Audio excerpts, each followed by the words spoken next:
അപ്പോൾ എനിക്കിവിടെ കുറച്ച് അവക്കാഡോ കിട്ടിയിട്ടുണ്ട് കേട്ടോ. അപ്പോൾ ഇത് പഴുത്തിട്ടില്ല, പച്ചയാണ്. അപ്പോൾ നമുക്കിത് ആദ്യം ഒന്ന് പഴുപ്പിച്ചെടുക്കണം. അപ്പോൾ യൂട്യൂബിൽ തന്നെ ഞാൻ ആദ്യം ഒന്ന് തപ്പി നോക്കി ഇതെങ്ങനെയാണ് പഴുപ്പിച്ചെടുക്കുക എന്നുള്ളത്. അപ്പോൾ ഇതുപോലെ സിബ്ലോ കവറിലേക്ക് നമ്മൾ ചേർത്ത് കൊടുത്തതിന് ശേഷം അതിലേക്ക് നല്ലൊരു പഴുത്ത പഴം കൂടെ വെച്ച് ഒരു 2-3 ദിവസം ഇതേപോലെ തന്നെ നല്ല എയർ ടൈറ്റ് ആയിട്ട് വെച്ച് കൊടുക്കുകയാണെങ്കിൽ നല്ല രീതിയിൽ പഴുത്ത് കിട്ടും എന്നുള്ളതാണ് കേട്ടോ വീഡിയോയിൽ കണ്ടിട്ടുണ്ടായിരുന്നത്. അങ്ങനെ ഞാനിത് 2 ദിവസം സിബ്ലോ കവറിലായിട്ട് വെച്ചു. പക്ഷേ യാതൊരു ചേഞ്ചും കണ്ടില്ല. പിന്നെ രണ്ടാമത് ഞാനിത് കവറിൽ നിന്ന് എടുത്തതിന് ശേഷം ഒരു പേപ്പർ ബാഗിലായിട്ട് വെച്ചു. നമ്മൾ ഡ്രസ്സൊക്കെ വാങ്ങിക്കുന്ന സമയത്ത് ടെക്സ്റ്റൈൽസിൽ നിന്നൊക്കെ കിട്ടുന്ന ഒരു പേപ്പർ ബാഗില്ലേ, അങ്ങനെ ഒരു പേപ്പർ ബാഗിലാക്കിയിട്ടാണ് പിന്നെ ഞാനൊരു ദിവസം കൂടെ വെച്ചിട്ടുണ്ടായിരുന്നത്.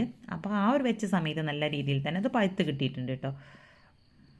സത്യത്തിൽ ഇത് 2 വട്ടം ഒന്ന് ചേഞ്ച് ആക്കിയൊക്കെ പഠിപ്പിക്കാൻ വെച്ച സമയത്ത് ഇത് കറക്റ്റായിട്ട് കിട്ടുമോ എന്നുള്ള ആ ഒരു ടെൻഷനൊക്കെ എനിക്കുണ്ടായിരുന്നു. അപ്പോൾ അതുകൊണ്ട് തന്നെ ഞാൻ അതിൻ്റെ വീഡിയോ എടുക്കാനായിട്ട് വിട്ടുപോയി.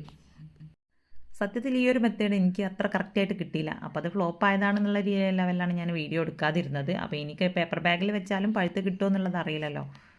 അപ്പോൾ അത് ആ പഴുത്ത് വന്ന ആ ഒരു സമയത്ത് ഈ ഒരു കളറിലാണ് കേട്ടോ ഉണ്ടായിരുന്നത്. അപ്പോൾ പുറം ഭാഗത്ത് നമ്മുടെ ആ ഒരു കളറൊക്കെ ഫുള്ളായിട്ട് ചേഞ്ച് ആയിട്ടുണ്ട്. പിന്നെ അതിൽ തന്നെ ഒരു പഴം നമ്മുടേത് ഇങ്ങനെ ചീഞ്ഞു പോയി. അതിൻ്റെ കുറച്ച് ഭാഗങ്ങൾ മാത്രമാണ് കേട്ടോ നല്ലതായിട്ട് കിട്ടിയുള്ളൂ. അപ്പോൾ സത്യത്തിൽ ഇത് വീട്ടിലൊക്കെ പഴുപ്പിച്ചെടുക്കുന്നവരുണ്ടെങ്കിൽ ഏത് മെത്തേഡ് യൂസ് ചെയ്തിട്ടാണ് ഇത് പഴുപ്പിക്കുന്നത് എന്നുള്ളതും കൂടെ ഒന്ന് കമൻറ്റ് ചെയ്യുക കേട്ടോ.